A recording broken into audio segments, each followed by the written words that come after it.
ตกขักอะไรพี่น้องเลยทั้งน่ะเป็นไฟใหม่ป่าเนาะดูดิไฟใหม่ป่าสวัสดีพี่น้องตอนนี้กับฝนตกเลยเด้อนี่ฝนตกแล้วพี่น้องเย็นแล้ววันนี้ฝนแรกของปีเด้อนี่พี่น้องตกห้ามดอกมะม่วงแต่ว่ามะม่วงฮะหล่นเบิดแล้วละดอกมันอ๋อขักไอรีจักรจันทร์ออกร้ายแล้วปีนี้ฝนตกขนาดนี้ดินชุ่มเลยตกดินขนาดนี้โอ้ย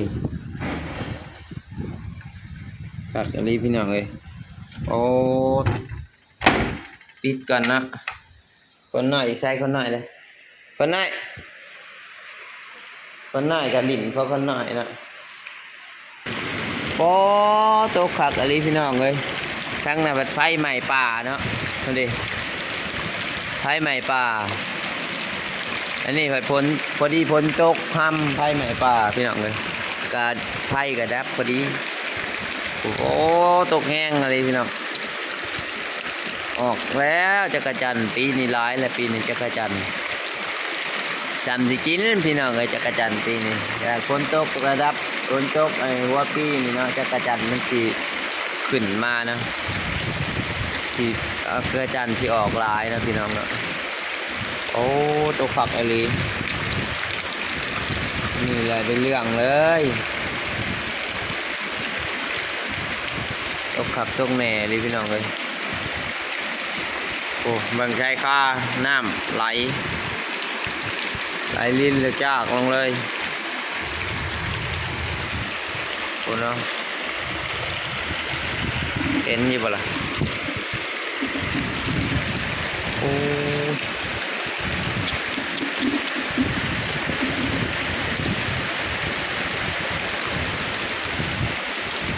เดินพี่น้องเอ้ยหัวไฟใหม่ป่า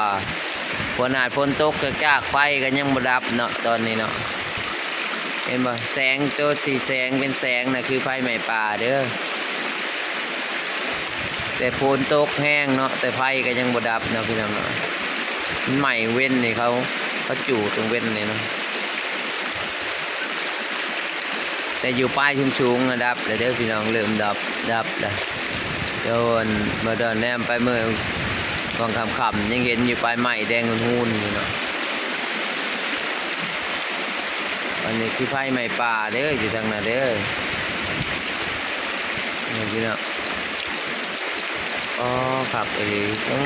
ตกแห้งเลยใช่ไหม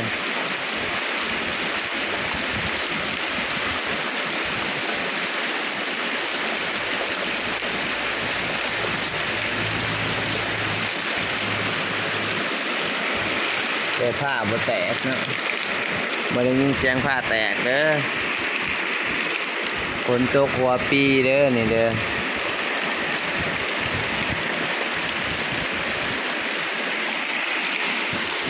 ตกขักอะไรวะแต่บ่มีเสียงผ้าแตกนะพี่น้องเพราะว่า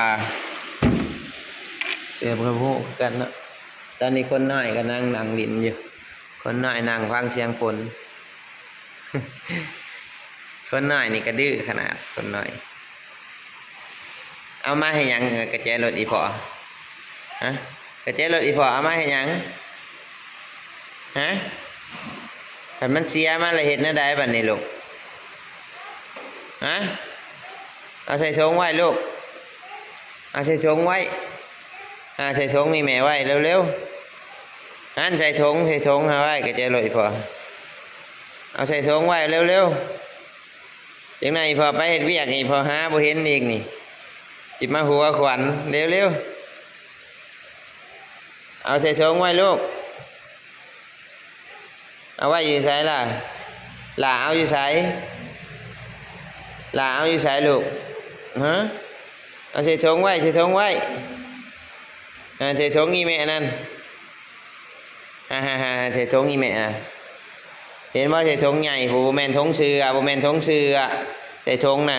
หันถุงอีแม่ใส่ถุงอีแม่ไว้นี่ใส่ถุงนี่ไว้นี่เอาใส่ไว้โอ้ย ในพอหา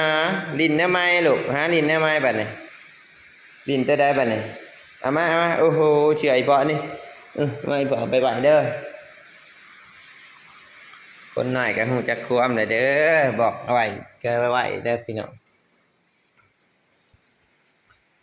อันนี้ก็ห้องเก็บของนะ46นี่เนาะพี่น้อง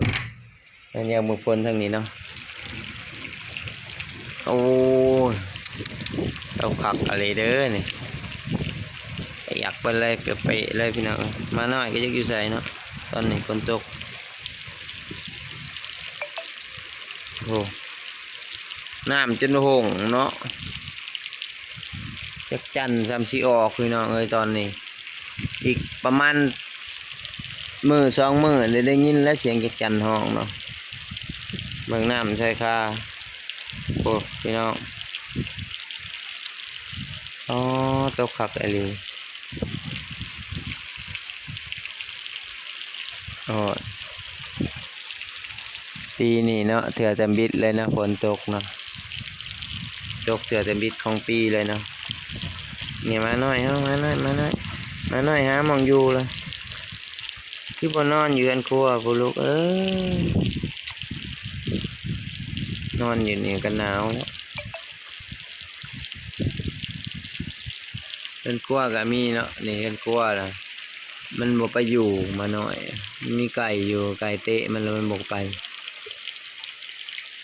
มันนอนอยู่เพื่อนใหญ่โอ้โหตัวขับอะไรสุดยอดเลยปีนี้จักรจันทร์นี่ทำสิกินพี่น้องเลยปีนี้แต่ฝนตกแห้งหัวปีนี่จักรจันทร์แล้วมันสิหลายเนาะจักรจันทร์หลายเลยพี่น้องถ้าตกอีกบาดรอบ2นี่สิเป็นฤดูอึ่งออกนะพี่น้องเนาะ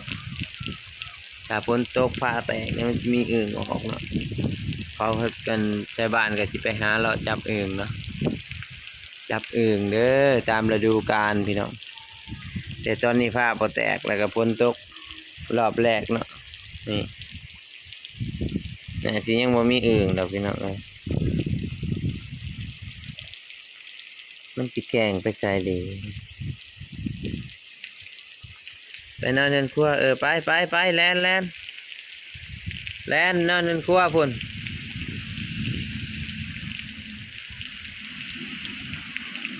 ไปนอนในครัวพุ่นบ่ยอมไปอีหยังลูก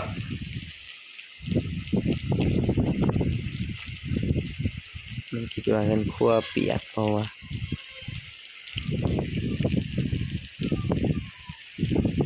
ตอนนี้บ่ดอนน่ะสิไปเอามาหน่อยก็ไปนอนในครัวกันเลยพี่น้องเพราะว่า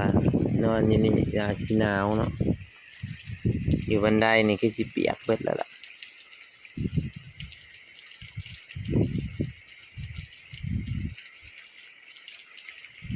มันบ่ยอมไปพี่น้อง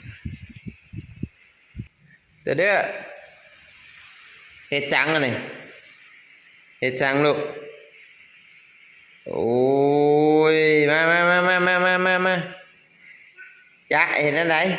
เฮ้ยขี้ดื้อไปนอนหลินไปนอนหลินอยู่ไปจ๊ะอีอันนี้ก็ตัวดื้อมาเร็ว